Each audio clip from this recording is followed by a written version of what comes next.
Hola, soy el fotógrafo Rodrigo Pellissier. Este video lo estoy grabando en Machalí, en la sexta región de Chile, con este maravilloso paisaje que ven a mis espaldas. Abajo pasa un estero con agua, muy agradable, y por eso me inspiré para realizar este video desde este entorno tan bonito. Esta vez me quiero referir al preenfoque, porque me he dado cuenta que hay mucha gente que se complica con el autofoco. Tratan de enfocar gente que, por ejemplo, viene corriendo hacia la cámara y a veces, o muchas veces, no alcanza el autofoco a enfocarlos mientras se acercan a la cámara. Hay una técnica muy antigua y que aún sigue dando resultado, y es enfocar, o preenfocar, mejor dicho, en alguna referencia, ya sea en una mancha.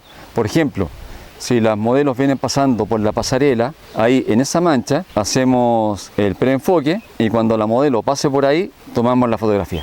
También esto se da en el caso de las maratones, por ejemplo, cuando vienen los corredores también pasando rápidamente hacia la cámara, podemos tomar cualquier referencia, una mancha en el pavimento, una piedra.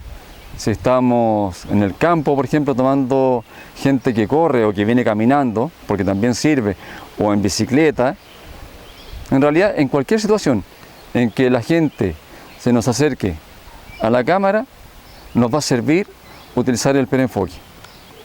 Aquí en este ejemplo pueden ver a mi hijo que viene corriendo y lo voy a fotografiar justo cuando pase frente a esta piedra que les estoy mostrando ahora.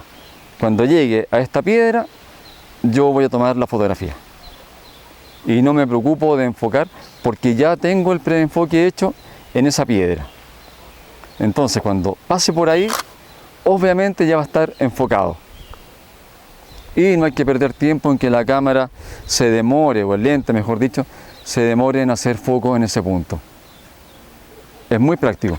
Espero, como siempre les digo, que pongan este sistema a prueba porque les va a servir.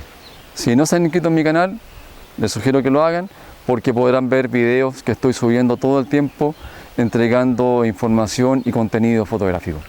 Espero que estén muy bien y nos vemos pronto en otro video. Hasta luego, amigos míos.